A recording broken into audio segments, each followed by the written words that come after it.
Richard Skipper celebrates. Every show is a celebration. Each show, Richard delivers the artists you love, showcasing what makes them unique.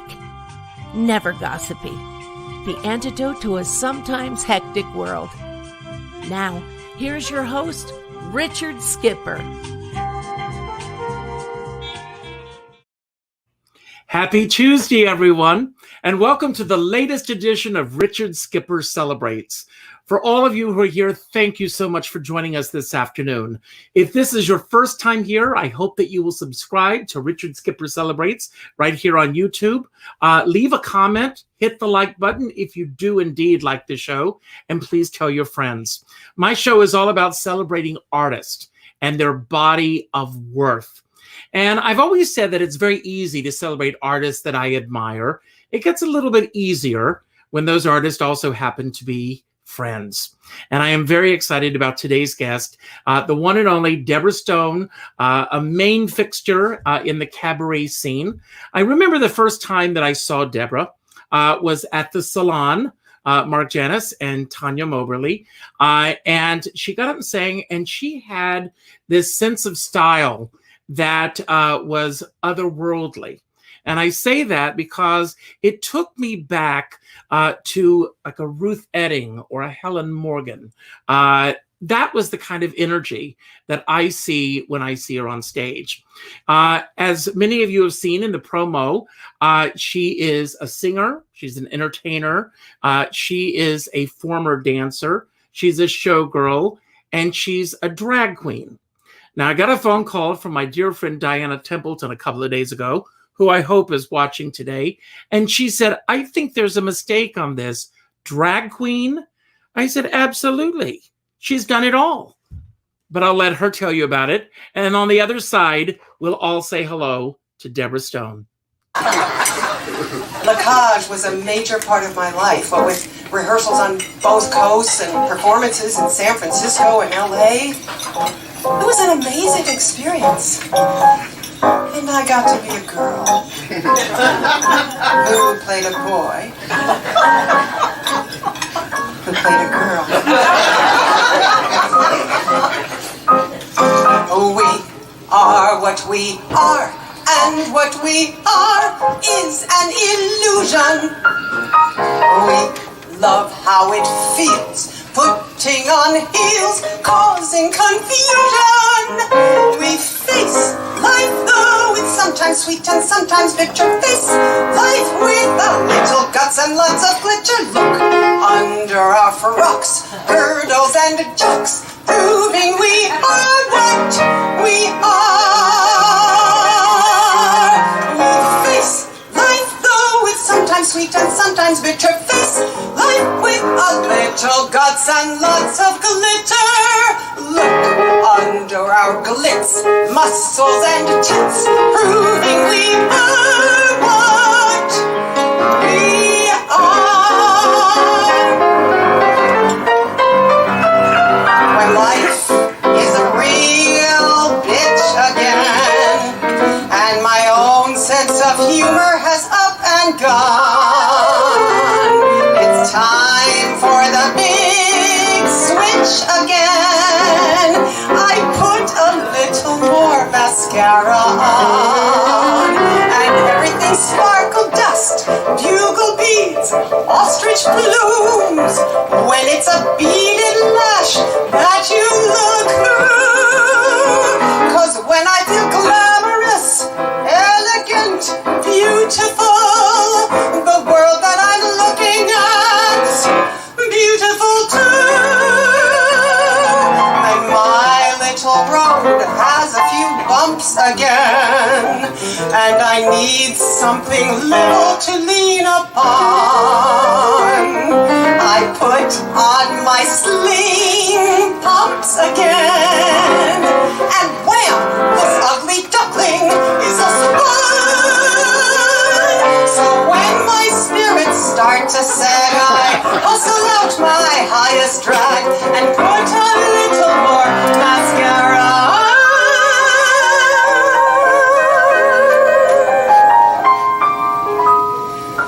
I heard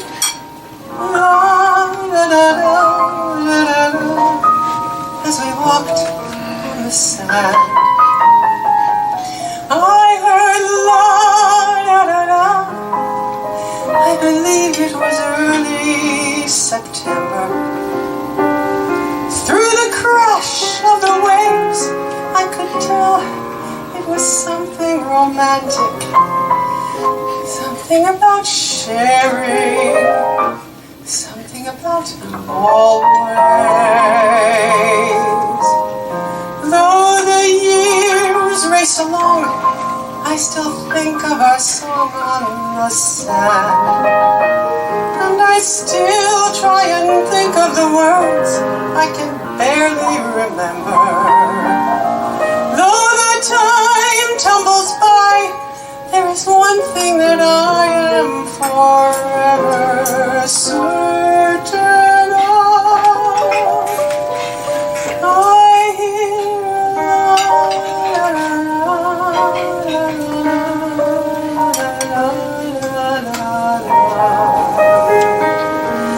and I'm young and in love. It's rather gaudy, but it's also rather grand. And while the waiter pats your check, he'll kiss your hand. The clever gigolos romance the wealthy matrons at la cage. Oh, cage au fall. The maitre d' is dashing, cage au fall. The hat check girl is flashing. We import the drinks that you buy, so your Perrier is Canada Dry. Eccentric couples always punctuate the scene. A pair of eunuchs and a nun with a marine. To feel alive, you get a limousine to drive you to the cage au fall.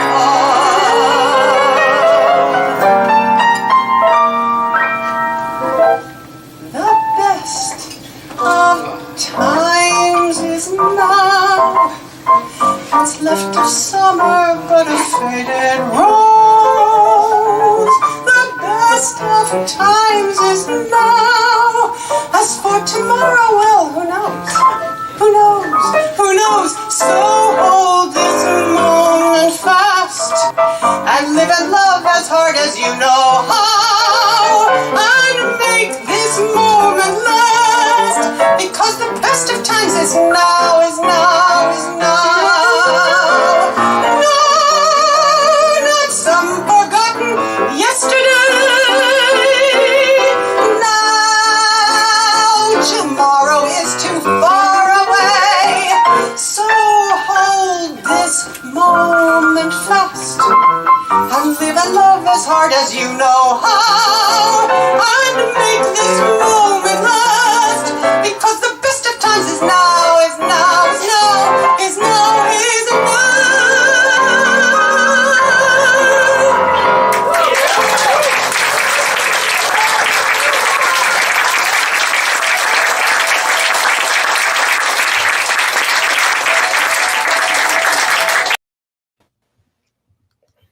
And there she is, the cagelle.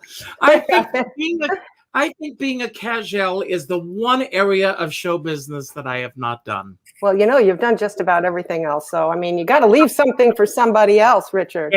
I'll leave it for you. I mean, I'm so glad that you're here today. As I said in my introduction, you and I are friends. Yes. We have not seen each other physically in over a year. Although we're part of a book group and we meet every 9 days, and we call it our sacred circle because it gives us a chance to really explore our art, to go a little bit deeper. And I want to ask you, watching that clip right now, seeing you on stage, seeing in your element, and not only seeing you, but hearing the plates in the background, hearing all the sounds that all of us hear in cabaret rooms. Yeah. I know that cabaret rooms are starting to come back slowly but surely. But as far as our theaters are concerned, today still marks 396 days since our theaters have shut down. And I want to ask you, how are you doing really in the midst of all this? I'm doing fine, thank goodness. I have embraced technology that we all needed to embrace, such as little ring lights you put on your computer. Thank you very much, ring light. And AirPods and earpods and microphones and all kinds of things. And it actually has given me more of an opportunity to be more involved somehow. I think because we are in tiny little spaces, we pay more attention, perhaps even more so than if we were sitting at a table together, because at table, you tend to sit and talk to the person next to you, or that person's talking over there. So I found lots of good things about this time. Well, I've been saying all along, and I sound like a broken record, but this gives us a time to really appreciate the sound people, the lighting people, all those people behind the scenes. Anyone, most of our viewers are in the business or have a fondness for the business. My hope also is that some people who are not in the business, who aspire to be in this business, will glean something from these shows. And the thing that I say to everyone is it takes a village. You may be in the spotlight, but you're not up there alone, because there's so many people working their tuchuses off to make sure that everything's working in your best interest. Absolutely. Well, let's talk about collaboration, because that's a very good place to start. I want to go back. Here is a photograph of you when you were a little girl sitting. How old are you here? Do you have an idea? I'm thinking I was 5 or 6. I asked my sister, and I think it's 5 or 6. And where is this? Where did your family grow up? It's here in the apartment in New York City. So you grew up in New York City? Yes, born and raised. What was it like I came to New York when I was 18 years old, very different world. But what was it like for you as a child growing up in New York City? I had a happy childhood. It was nice. We would go walking down to the park on 17th Street, Stuyvesant Park. I'd play in the playground over on the river, East River, on the seesaws and the swings. My mom would take us out. I had a very, I'd say it was happy. It was nice. You could just go to the store close by, which you still can. That's one of the beautiful things about it. What was it like growing up? It was good. And tell us a little bit about your parents to start with. Father, mother, what they did. Okay. My mother, actually, she lived to be 100 years old. She died on September 14th of 2010. Wow. So she was with us a long time. She was an extremely talented woman. She was an artist. She worked in textile design, and she was a brilliant watercolor artist. And she was a wonderful pianist. I still have her piano here because I can't get myself to get rid of it, even though it would free up a lot of space. Well, because I don't play it, nobody plays it. But she had the talent of sight reading. That's why I never really learned how to read music until much later when I had to, because I'd say, "Here, Ma, play this. What does it sound like?" And I would just learn songs that way. She was busy. She was the pretty much main breadwinner, and she was an older mom. She had me when she was 42, my brother when she was 47, my sister 6 years before me. She was just very talented and very warm and loving. And what about your father? I only knew him till I was 10. He died when I was 10 years old, actually here in this apartment. Well, and so your mom, for most of your life, was a single mom, or did she remarry? No, she didn't remarry. I don't think she would have put up. She says, "I don't want to put up with a man again." She was a libertine. Well, good for her. And but I can only imagine. My father passed away when I was 30. So quite a difference. Right. But the impact that must have on you as a child, losing part of your family early on. But we saw the picture of you sitting at the piano. And here's another picture of you, another little girl shot of you, with your toe shoes. When in the household that you lived in, obviously you did have the opportunity of being exposed to the arts. But did you grow up in a household, your mother was an artist, as you said, where television or radio or, movies, what was the ruling factor as far as entertainment with your family? Oh, I used to watch TV when I was a kid. I mean, TV came into the homes pretty much the year my sister was born. Was that 46, I believe? A lot of people started to get TVs. I was just talking about this yesterday. Okay, there are a lot of answers to that question. I was a very musical household. We had classical music on the radio constantly. My mom played because she played chamber music, so she was constantly practicing. My dad played by ear. I don't know much about what my dad did for work. Actually, if I may go back to that question real quick about my father real quick. He was an editor of several hi-fi magazines. I believe the one was called High Fidelity magazine. Wow. Yeah. And he was an editor, and he used to bring back all these huge pieces of equipment. And also he was a wonderful photographer, and he would set up, we had one of those huge reel-to-reel tape recorders right over there. And so he always was setting up and taking pictures for his magazine. So he was talented that way, but he played the piano by ear. And I was a TV kid. I was just saying yesterday, I would wake up Saturday morning. Remember when they used to actually turn off the TV stations at night? It would like dun dun dun dun dun dun, and then good night, and it's snow, and that's it. So Saturday morning, 6 o'clock in the morning, I'd get up and sit down on the floor and watch. The only thing that was on at 6 o'clock in the morning was Agricultural Farmer. I thought that was only true in South Carolina. Oh, honey, I'm telling you. So I was watching Agricultural Farmer because I wanted to watch Crusader Rabbit after that, and I wanted to watch Shari Lewis after that. So yeah, I was a big TV kid, but otherwise we had a lot of music in the house. My sister also played the piano. So now, and I think I know the answer to this question. Where did you grow up in proximity to where you're living now? Exactly the same place. You live in the same house that you grew up as a kid. Yes. I mean, I can't even imagine that. I mean, that is such an unusual thing, especially in a nomadic city like New York, where people do move around a lot. Oh, yeah. What's the secret? I don't know. I mean, well, I think, okay, long story short, my mom lived in the building 65 years, okay? We grew up, when I was a kid, we were on the 12th floor in another apartment. And then when all three kids were around, we moved to a bigger apartment, which is where my mom ended up living for the rest of her life. And when I came back from California in 2002, I moved back in with her for the last 8 years of her life. So I was able to stay here in the apartment. So early on, you started taking dance lessons. Obviously, we saw the picture there.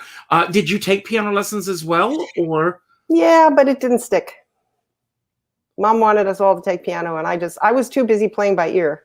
And it's hard to learn theory when you're learning this way all the time, and you go, why should I bother to look at what note it is when I can play it by ear? So that's been a problem of mine for the rest of my life, actually. So I know that you did have a career as a dancer. Yes. What was that moment for you when you said, this is what I want to do with my life? As a dancer? Entertainment, anything having to do with entertainment. Well, it must have been in 4th grade when I got up on the stage of PS40 with my wonderful 4th grade teacher, who was also the Glee Club teacher, who was a major impact on my life. And I got up on the stage in a little play that he put on, and I sang a solo a cappella. I sang "Where Have All the Flowers Gone?" Wow, and I wasn't scared. But I went on to just take ballet lessons. Just real quick, my half-sister, my dad had 2 daughters before he had our family, and she was a dancer. She danced with the Jose Limon Dance Company with Paul Sanasardo. She was in the original Merce Cunningham Company in 58.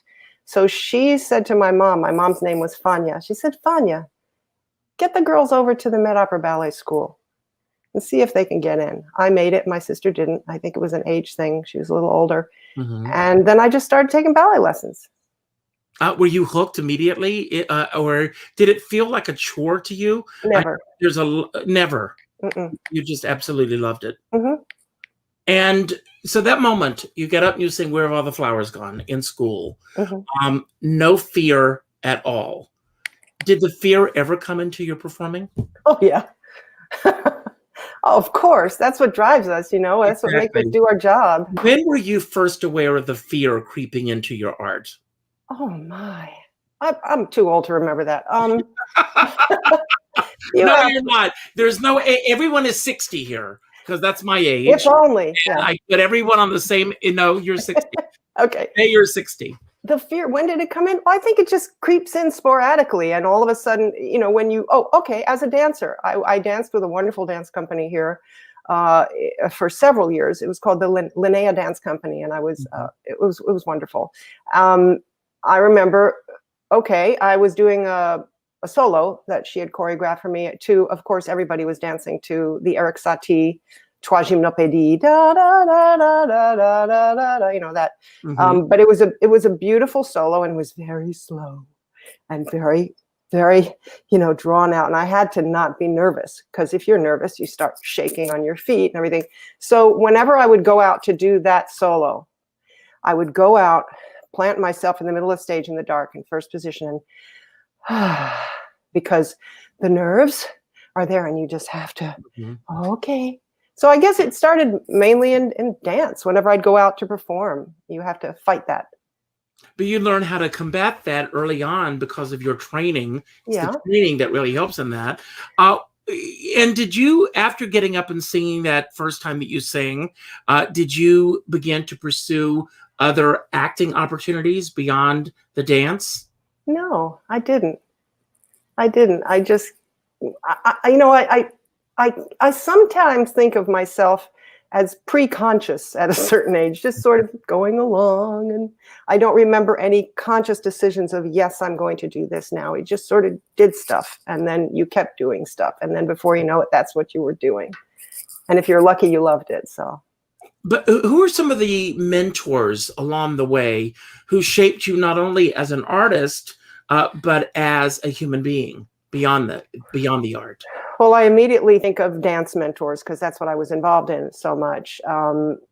I was taking class at the Met Opera Ballet from the time I was 8 at the old house. And there was Miss Craske, who was an old English lady who was well known in that world.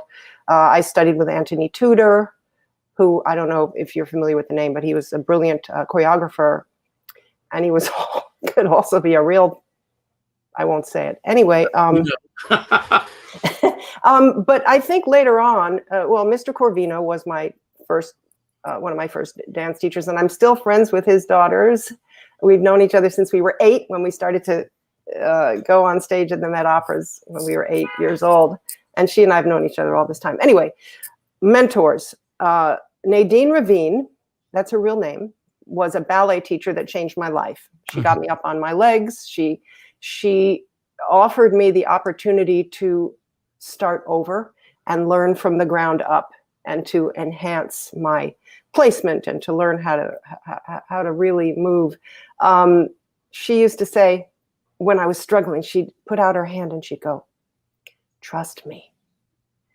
Be like a child," she said, because you had to strip away what you'd been learning and then start in with something new. Another mentor and a fabulous teacher was my jazz dance teacher, Lynn Simonson, with whom I still communicate, who made a huge impact on the dance world. She's taught all over the world. She used to be on Broadway. She and Donna McKechnie were roommates when they first came to the city. Yeah. So, I mean, did she come from Detroit as well? She came from Seattle. Okay. But for some reason, they ended up rooming together. So, and I'd say Nadine and Lynn Simonson were my 2 major mentors as far as dance. Well, I think of, like myself, for example, coming to New York, not knowing anyone here, trying to put my toes in the water, beginning. Obviously, I'm thinking, and I could be wrong, and you'll correct me if I am, that growing up in New York, the fact that you've got a family here and makes those choices probably a lot easier to make once you start saying that this is the path that I'm going to be on. Now, I don't like to use the word mistakes. I call them life lessons. And I'm sure that along the way that there were certain people that you worked with that presented life lessons to you. And if you can tell us about some of those that either changed the direction that you were going in or helped you stay on the path that you were on. I'm afraid to name names, but... Don't name names. Okay. We celebrate them. He's no longer alive, but still, I'm sure he had a huge following. He knew Anne Ranking, he knew Liza, he knew all these people. And I did a show of his when I was doing my showgirl stuff. I think I know who you're talking about. Yes, now I know it is. Oh my. We were doing a show out in Dallas at a hotel, 2 shows a night, 6 nights a week. It was great fun. But he was a real taskmaster, and he was mean. And I remember at one point there was this adorable little dancer, this girl, and she was doing a rosary in the corner. She was so upset. She's doing her rosary because he would yell at people. And I remember he looked at me once. He says, "You're a very lazy dancer, Deborah." He would do stuff like that. And there was a certain group of people that loved the abuse. I was not one of those people. I don't think it's necessary. I mean, you don't want to coddle somebody, but you don't want to be mean. So that was a life lesson. And what did I learn? Never to work with him again, I guess. And also, I think a life lesson, let me see. What kept you going, though? What kept you going with him? I mean, those people who can accept the abuse, and there's a lot of abuse in this business, we just find a way to work through it. What helped you work through it? The paycheck. I was getting paid. And guess what? You put up with it when you're getting paid. That's what it was. And then I never worked with him again. Huh? I said that's a straightforward answer. Yeah. And it's one of the few times I was getting paid. So you and I know what that's about. So well, let's go back to that first time that you got a paycheck for your work. What were the circumstances? I was dancing at the Cafe Versailles in New York City. Everything's here, as you were saying before. This is a great place to be because and the Cafe Versailles, I don't know if you were familiar with it. You might have been or might have not. It was in the early 80s. Yeah. It was a total sort of French revue, proscenium stage, dinner, the whole thing. I think it was Mafia. Yeah. Well, I'll tell you something very interesting about the Mafia. Not that we're going to say they were wonderful, but when they ran the clubs, you performed for a full house. Yeah. You got paid. You went on. You did your job. When the club owners, there was a shift, and we all know when it was. Sue's watching, Sumatsuki. We know when that shift took place, where they took the onus off of the clubs and placed it on the shoulders of the performers, and the entire industry changed. Really? When was that? It was in the mid to late 70s, going into the 80s, when there was a major shift. That's a whole other show that we can talk about in terms of how cabaret and nightlife and the nightclub scene literally changed overnight. And that was the first time I got paid. I want to see if I can make my light better. Do you mind? No, you look great. You look perfect. I do. I just look so old. Anyway, I just told the whole world. Okay. I know you have a huge audience, and now they all know. Well, it was. I'll tell the brief story of how I got that job, if that's okay. Yes, of course. It's brief and it's wonderful. A friend of mine who's still a friend and a fabulous choreographer. Her name is Nancy, and she was dancing at the club. She danced a lot. She danced in Vegas. She danced. It was a whole new world for me, and I was too snobby. I was going, okay, I'm not going to do a show like that, if you know what I mean. And I ended up doing a show like that. She said, they need a replacement for one of the lead dancers. And I said, okay, fine. I'll go up there. And I watched the show, and I'm going, oh, my God. Like in my show, I said, there were beads and feathers and bosoms, lots of bosoms. Can I say that? Yeah, there I am in the middle. Can you see? Yes. Yeah. And that's Nancy on the left, all the way on the left. Wow. Anyway, it was fabulous. It was fabulous fun. But so the audition, you guys, that's my can. I never want to do another can as long as I live. And then I got Lacage, and I did a can again. Anyway, the audition for the Versailles was, they took the costume and they showed to me, here, try this on. And it fit, and they hired me. So basically they said, if Nancy says you're good, you're good. So I learned a whole show that was already in place, which is good because everybody around you knows what they're doing. And you learn the show. And I ended up really enjoying myself. And I was dancing 6 nights, 6 shows a week, 2 shows a night for 3 months. And so the time when I was auditioning for Lacage, I was ready because I was performing all the time. So it was a good thing. Well, I can also, again, assume, not being in your shoes, that doing that type of a show must have been freedom for you in Freedom. terms of being able to say, here I am, folks, and just Yeah, put it out there. in more ways than one, actually.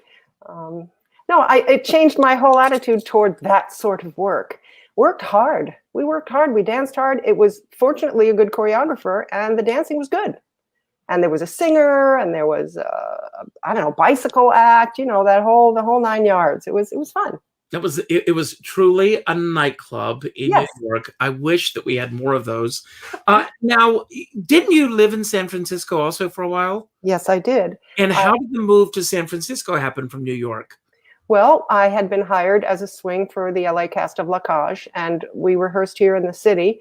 And then we went to San Francisco for a 3-month run before we went to the Pantages in Los Angeles. So I was in San Francisco itself only for those 3 months, and then ended up in LA for almost a year. Mm-hmm. Now, when you're in a show such as La Cage, and there's a major discipline of 8 shows a week, what was your method for being able to fit that routine into your life? And was it confining, or did you actually love that kind of a routine? I loved it. And being a swing, I was not on a lot. And then all of a sudden I was. So it was talk about fear.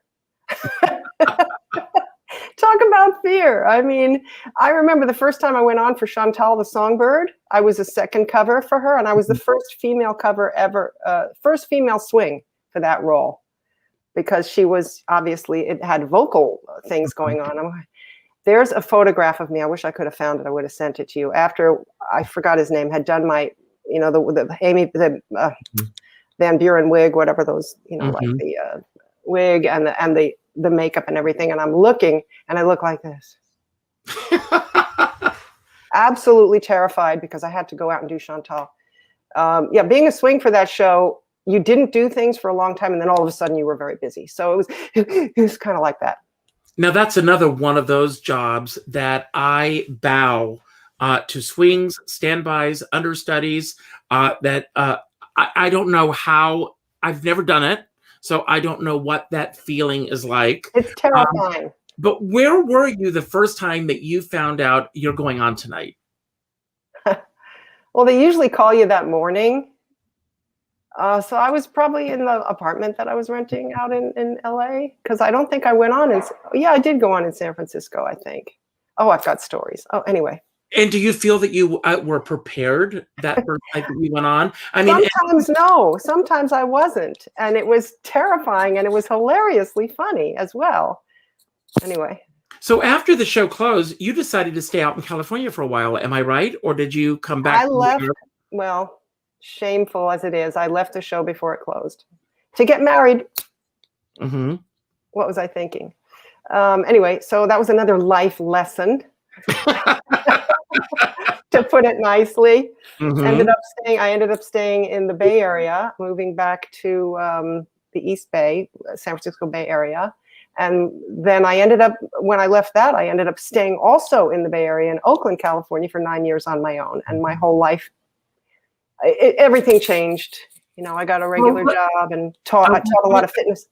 I want to talk about that for a moment. Okay. You left art completely, am I correct? Or were you still performing out in Oakland? I was teaching, because funny thing about the Bay Area, shows come through there, they don't originate. They either originate in LA or New York. And so I was going, what can I do? What can I do? I mean, I had a good cred. There were no auditions. So I started to teach and found out that I was really good at it and really loved it. I started to teach jazz dance and aerobics, fitness, and got really, really good at it. And so I was working around my full-time job. They were very kind. They allowed me to sporadically leave. I worked sometimes a 7:45 a.m. step class, then I'd come to work, and then I'd work a corporate fitness center down the street at lunchtime, and then I'd work after work. So I was a busy girl. I was doing like 12 classes a week, or more than that anyway. But it all, at one point, when did the yearnings to get back to New York begin to take over for you? Okay, 9/11. That really cinched it. It was odd. When that happened, I was still over there. Mm-hmm. And the first thing I thought, it was like there was a homing chip. Home, I've got to go home. And so the next year I came home in June. I was able to keep a job as well. So that worked out. And you went back to the house that you grew up in. And did you start to continue? Did you teach once you came back to New York? Did you go into dance again? What were you doing that brought you back to New York?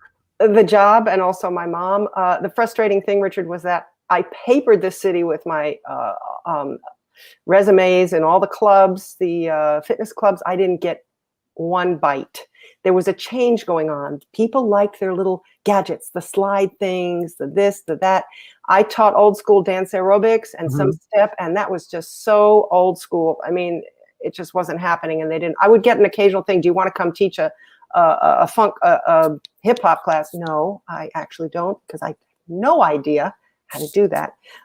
So the sad thing was it petered away, and I would go take classes on my own, but it just, and that's when my body started to fall apart. And I just wasn't dancing anymore. Well, I want to ask you, through that entire period of your life at that point with the dance and everything, and this is the question that I've asked a lot of artists, were you ambitious in terms of really, I've got to get this job, I've got to get this job, I've got to get this job? Or did you find that things were unfolding because obviously the training is there? This is not to demean that at all, but some careers happen because of the people you know and the places being at the right place at the right time. Where do you fit on that spectrum? It depends on what part of my life we're talking about. Going back to the dance part of your life. Right. Yeah. I mean, that's even a long one. There were many parts. I'd say that, well, back in the day, I would, when you got the backstage newspaper, I would cut out all the auditions and plaster them into my date book. Mm-hmm. And I would go to everything. You find out later they're looking for short blondes. I'm saying, you should have said that in the audition notice. And or cut me down to size. Yeah, really. I don't need the legs. Cut them. No.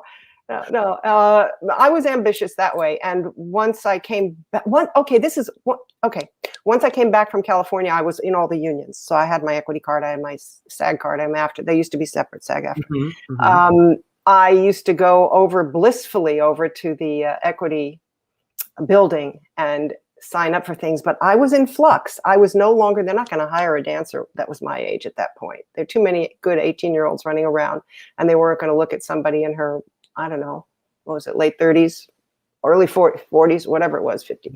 So, and I wasn't a good enough singer to go in and audition as a singer. So I was in nowhere land, and I would audition and sing a song, and it just wasn't going to happen. So I had to decide how I was going to present myself.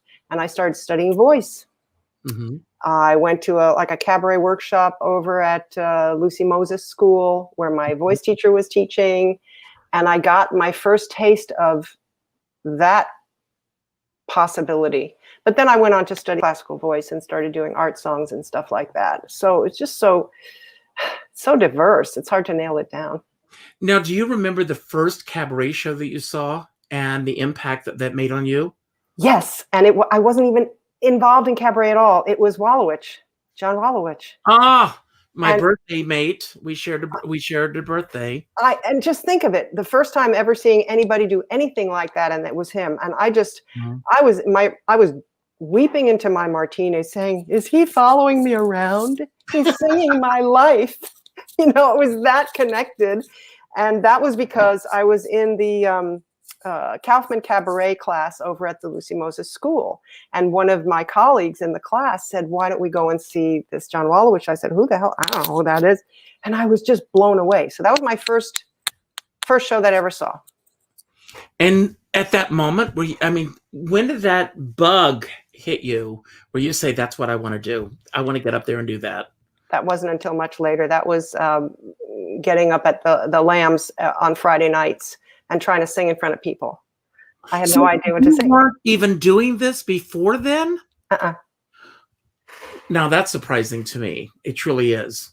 But how did you end up in the Lambs? Let's go there, because you're you're on the board now. You're very much a part of the Lambs. For those who don't know, the Lambs is the oldest theatrical Professional theatrical group in the country. 1884, it was put together. And some of the original members are still members of the Lambs. Not from that long ago. No, I'm joking. Although it seems like, never mind. Okay. No, I love the Lambs. Anytime I've gone, I've had a great time. So many wonderful times there. But how did you? What brought you to the Lambs? Well, I was also a member of the Snarks, which is a women's amateur theatrical club, which is also venerable. They're from 1909, and there were certain people that were in that were. There's the ACC, which is the men's version, the Amateur Comedy Club, ACC, which we use their space, the Snarks. It's all very sort of incestuous. But there was a fellow by the name of Scott Glasscock, who has unfortunately died just a few years ago, had a terrible, terrible time with cancer, and he was a real sweetheart. He was in the ACC, and I found out he was in the Lambs. I said, Scott, would you sponsor me for the Lambs? For some reason, I thought it was maybe a jumping off point. I knew that there were lots of showbiz people there. And when I started going there, these are older people, and the stories they had were priceless. Rita, who sang at the Copa, and did TV, just you don't get that. You don't. And so I would just sit there and soak it all up. And it turned out to be a real jumping off point for me then. So, but that was what initially brought you in. These stories and it's Rita at the Copa. Yes, I've got Rita Harvey in my mind. And Hammer. Rita Hammer. I knew it was an H. Thank you for that. You're welcome. I love Rita Hammer. She's amazing. So how long have you been with the Lambs? I'm thinking, what is this too? It's Blur's Day. I don't know what year it is. 21. I guess it's been about 6 years. Not that long in the scheme of things. Maybe longer, but I don't know. I'm sorry. So you've got this comfort level of getting up and singing there. And at that moment, did you say, I want to step outside of my comfort zone? Yeah. And I want to see what I can do. And as I said in my introduction, I first met you at the salon. And had you been going to open mics at that point? Or am I seeing you pretty much at the very beginning? I might have gone to a few. I don't remember. You were wearing a wonderful red sequin shirt. Not this one. No, it was wonderful. I said, wow, who is that? Look at that shirt. But I think you and I had a conversation that night, and I said, you should be doing a full show. And so let's talk about the evolution of creating a show. When you did your first cabaret show, how you chose your director, how you chose your musical director, how you chose the venue, all of those elements that it takes to do what you do. Well, I chose the venue, Don't Tell Mama, for obvious reasons, because that was a good starting point. I chose Woody Regan to be my accompanist because he was who played at the Lambs, and he and I knew each other from the 70s. We studied with the same voice teacher. Wow. Amazing. And then I asked him, who would he recommend to direct? I had no idea, none. I was just fresh and new. And he recommended Anne McCormack, who is a delightful, wonderful, talented actress and musician. And we hit it off. And I started to explore what it actually was to do a show. That's all. What are your memories of that first night? And were you able to really be in the moment of what was happening? Or did you have this out-of-body experience? No, I just loved it. Well, first of all, just backing track a little, Sydney met me before. Sydney Meyer, the one and only. And because I had no idea, no clue. And I went in, he says, okay, let's go. There was an office upstairs. And we went up, and for an hour and a half, he was talking to me as I understand now he does that. I didn't know that. Who does that? Does that. Yes, he does that. That's what I said in my first show. And he told me all about it and what it entailed. And he was there at my first show, and he's applauding and handing me a glass.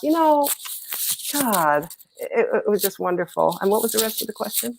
Of how the elements came together. So you were able to really enjoy that evening. Oh, I loved it. I was flying high. And it's again that feeling afterwards, that sort of okay, now what? You know, that feeling after you perform of, I have to do this again. It's like a drug. Now, I'm going to assume that your audience came from the Lambs, from the connections that you had made leading up to this point. Did you just do a one-nighter, or did you, right from the get-go, book a series of nights? I don't remember if I did a series right from the get-go. I don't remember. It was 2016, January 10th. My dad's birthday. Yeah. I did more dates, but I don't know if I booked them along with that. And how long after that show did you do your second show? And you've done a series of shows since then. I thought you had to do one every few months. I'm going, okay, I got to do another one. I mean, I didn't know. So what am I going to do now? Oh, I have to do another show. So I did several shows. The first one was called The Good, the Bad, and the Lovely, just because I liked the sound of it. Next one was called Exactly Where I Belong. The next one was still Exactly Where I Belong. And then I think Deborah Stone Sings, which was over at the Metropolitan Room, which I don't even like to watch it. It was so bad. Anyway, that was a learning. What do you call it? A lesson. A life lesson. Yeah. And then I did Siren Song 8 times with Daryl Kojak. And then came Here I Am, which is the last one I did on my own. Now, I'm going to ask a question based on a conversation that I had earlier today with my assistant with my show. And we were talking about marketing versus the art itself. And he says it really needs to be a 50-50 prospect. How much time do you spend on marketing and promoting yourself? Number one, this is the question. And number two, how do you sustain or maintain a career in today's world of cabaret? Obviously, we're in the midst of a pandemic, but prior to that, and hopefully once we are back up and running again. When I have a show ready, I'd say 50-50. I work on my show and then I work on the marketing. I mean, literally, it's that important because nobody else is going to do it, right? You have to do it. And I can't remember the rest of what you just asked me. You know, how do you maintain a career? Now? In today's cabaret? Virtually. I try and stay in touch with people that I've worked with and try to work on other things just this way, like we're doing now. And it's just you and me talking here. So, really? Yes. So what are the things that you absolutely love about this world that you're now a major part of? And what are some of the things that you would like to see changed as far as the cabaret scene currently in New York? And again, I'm talking pre-pandemic. Right. I missed the whole part of this business that occurred long ago where the clubs would promote their talent. I'm sorry, I missed that. That would be nice. Instead of feeling like, okay, you have to bring in this many people, otherwise, you know, you have to pay this much. I think it could be better. And I think that's something. What I love about it is I have met some of the most wonderful people that will be my friends forever. You being one of them. I mean, you say and so that's been wonderful. And I guess that's it. I mean, that's what I love about it. The people, the coming together to put on this thing, this entity, this show, the people behind the scenes, the people who light, the people, all these things. Like I said, like part of my patter for my last show, when I would end the night, Lena Kotrakis was my director, and I loved it. I was singing Dancing in the Dark to end the show, and in the middle of it, to say goodnight, I was saying, you know, one of the good things about dancing is sometimes you get to do it with a partner, and I'd like to thank the partners that helped me put this show together. So there's a real sense of the village that put it all together. Yeah. So let's talk about the partners. Let's talk about the partners who have put it together for you in this business. And you know, most people now, the faces that I see here, or by the names, We know you as a cabaret artist, and yet you, and I will say this, Sumitsuki as well, had a career as a dancer. And a question that I've never thought to, how does that world impact what you do now? Oh, well, I'm comfortable moving on stage. I don't have to think, what am I doing with my hands? And should I do this or should I do that? I mean, it's all part of the expression of the music and the message. And what are your thoughts right now, because of where we are, in terms of the clubs that are opening now? What are your concerns, if any? What are your hopes as we move forward through, especially the next 3 to 4 months? I'm not in any big hurry to get into a room with people. I think the only safe way to do it would be with a shield around you, which would impact this. Well, it wouldn't impact the sound because you get the mic and it comes out here. I would be willing to do that, but I also, a good carryover from what's happening now is the expansion of the audience due to streaming and possible more income and a broader audience, because we are going to be virtual. It's not going away, even when we're back in the rooms. And so I think the good thing is that we can use it to our advantage and bring in a broader audience and perhaps more money. Now, I know your focus right now is on your cabaret career.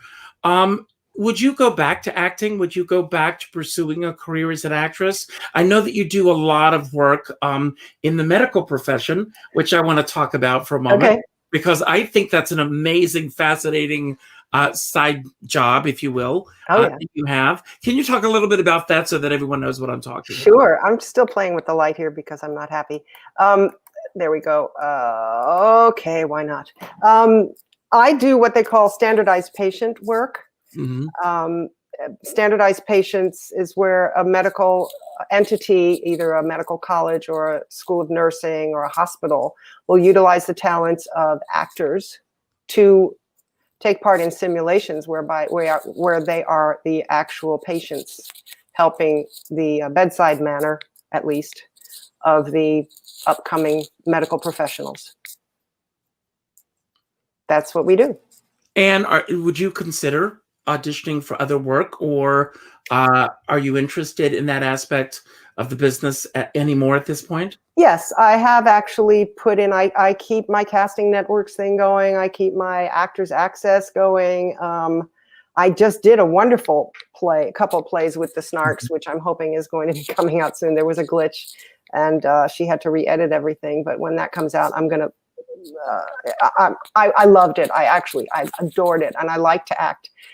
It's all part of the same thing. It's expressing. It's the dancing, the acting, the singing. You do that all when you're on stage. When you're singing, it's the same thing to me. It really is. And so you have to be as true, no matter which of those you're doing. You have to be true to the material. You have to be true to the message. Now, I've got another two-part question. What is the greatest piece of advice that you've gotten in this business, whether it be dance or cabaret or anything there in between that? What is the greatest piece of advice you've got in your career? And what is the greatest piece of advice that you've given someone else? Oh, God. I don't know that I've gotten a great piece of advice. And as far as giving advice, what most people say, stay true to yourself, trust yourself, realize when you have to humble yourself and learn, but don't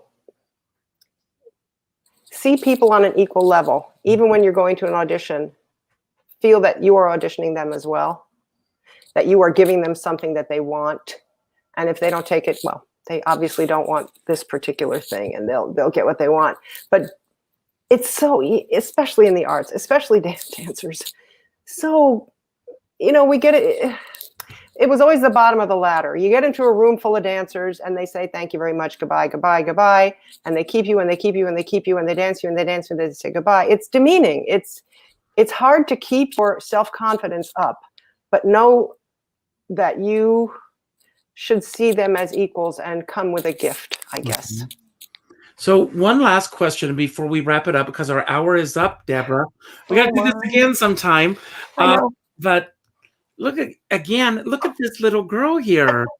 I have to ask you, what would you say to this little girl now with everything that you've been through, both personally or professionally? What would you say to that little girl looking back on everything up to this point? Stop being so shy. But can you believe it? I used to be shy. Actually, that's one of the songs I sang in my first show. I'm shy. Yeah. I was a middle child. I was just very, I don't know what I would say. Mm-hmm. Keep reading the funnies. You remember, those were funnies I was reading. Remember the funnies? Yeah, the comic book pages. Deborah, I love you very much. Likewise, dear. Likewise. And you know that I'm not saying that just because we're in front of the cameras. My life is better with you in it. And I know that's going to sound, like a lot of syrup right there, but I truly mean it. I want to thank you for being here today. I want to thank everybody that tuned in today. If you enjoyed today's show, please, please, please, if you haven't done so already, subscribe. I am not that far away from 1,000 subscribers. And once I get there, the playing field for me on YouTube changes tremendously. It proves that I have reached that point. So help me get there in whatever way you can do that. Leave a comment on YouTube. Hit the like button. Do whatever if you do those things, it not only helps me, it helps Deborah, because it will elevate this particular video that you're watching today. I also want to let everyone know, if you are around tomorrow afternoon, and I'm so excited about this, Michael McGreevy is going to be here. He did so many Disney movies. He did all those Disney movies with Kurt Russell, was on The Wonderful World of Color, did 4 series for Walt Disney on The Wonderful World of Color, and an amazing career. He was on the Waltons. He was one of the writers on the Waltons. An incredible career. So we're going to be talking with him tomorrow afternoon. I want to thank you again for being here. Now, I always end every show by telling everyone to go out and do something nice for somebody else without expecting anything in return. Go to your Facebook friends list, and the 4th name that pops up, reach out to that person with a phone call, not an email, not a text message, not even an inbox message, but a phone call. As our dear friend David Friedman says, we're all in this together, but we're not in the same boat. You never know what someone else is going through, especially right now. Reach out, reach out, reach out. And I'm going to give you the final word, Deborah. Anything that you want to say about anything that we talked about today that you want to expound upon, anything that we didn't talk about that you wish we had, or just any message that you want to put out to everyone who's watching now. And once again, I celebrate your body of worth and thank you for the gifts that you've given to the world and that you're going to continue to give to the world. Thank you. Thank you. One thing, it's never too late to start a new life. I started singing cabaret in my late 50s.